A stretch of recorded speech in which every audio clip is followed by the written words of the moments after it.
வாழ்க வையகம், வாழ்க வையகம், வாழ்க வளமுடன். குரு வாழ்க, குருவே துணை. கர்மயோகம். கர்மயோக தத்துவம் விளங்கினால் வாழ்க்கை விளங்கும். அதாவது மனித குலம் துன்பம், சோர்வு, அச்சம் இவற்றிலிருந்து விலக வேண்டும். மற்ற ஜீவராசிகள் இயற்கையை அப்படியே துய்க்கின்றன. மனிதன்தான் இயற்கை வளத்தை வாழ்வின் வளமாக மாற்றி துய்க்கின்றான்.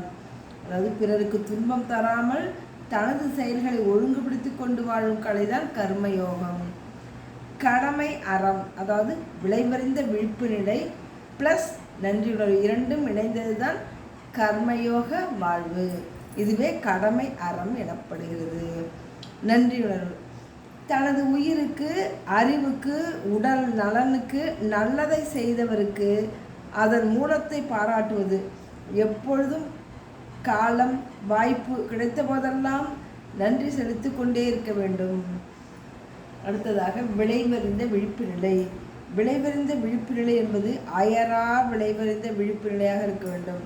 எண்ணம், சொல், செயல் இவற்றில் விழிப்பு எப்பொழுதும் தேவை. எண்ணம் நலம் தரும் எண்ணங்களையே எண்ண வேண்டும். நம்மால் முடியாவிட்டாலும் அது யார் மூலம் செயல் செய்து முடிக்க முடியுமோ அவர்களிடம் பாய்ந்து எண்ணம் நிறைவேறும். எந்த ஒரு செயலுக்கும் விளைவு உண்டு.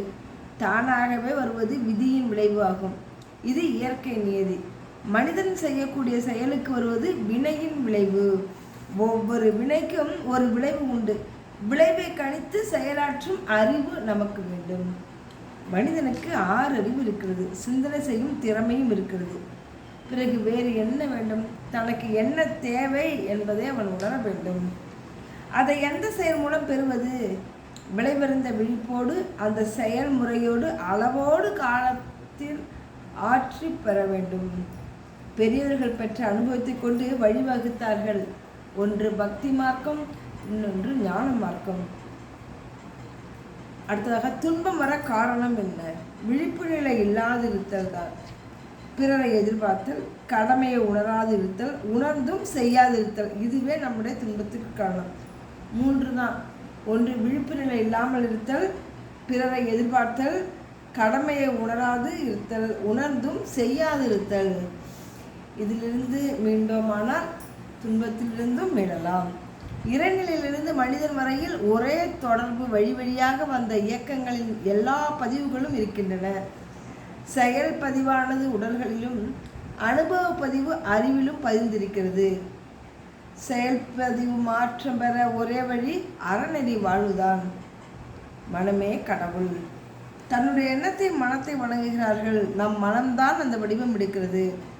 கடவுள் சிலை அகண்டாகாரமாக உள்ள பிரபஞ்சத்தையோ வேறு எந்த பொருளையோ கடவுள் என்று வணங்கினாலும் அந்த வடிவம் எடுப்பது நீதான், உன் மனம்தான்.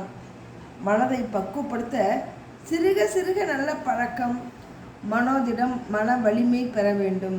நாம் மனத்தையே வணங்குகிறோம். மனத்தின் சக்தியை உணரும்போது எல்லாம் வல்ல இறை சக்தியை ஊடுருவி இயங்கிக் கொண்டிருக்கின்ற முறையில் மனிதனிடத்திலே மனமாக இயங்குகிறது. செயல் விளைவாக விஞ்ஞானபூர்வமாக கடவுளை உணர்ந்தால் அறம் செழிக்கும், உலகம் உய்யும். எதிர்பார்ப்பு உணர்ச்சி இருக்கும் பதிவு ஏற்பட்டால் துன்பம்தான் வரும். குழந்தை முதற்கொண்டு முதியர் வரை இன்பமாக வாழ கர்மயோக வாழ்வு அவசியம். எளிய முறை குண்டலினி யோகம் பயின்று அகத்தவம் செய்து தற்சோதனை, குணநலப்பேறு, முழுமைப்பேறு பெற்று அவை உலக நலம் நாடி செயல் செய்யும் பண்புகள் இவளை வளர்த்து கொண்டு இங்கேயே கடவுளை காணலாம். அறத்தை செய்யவும் நமது உள்ளத்தை தூய்மையாக வைக்கவும் எப்பொழுதும் பிறருக்கு உதவி செய்து அதனால் வரும் மகிழ்ச்சியில் திளைத்திருப்போம்.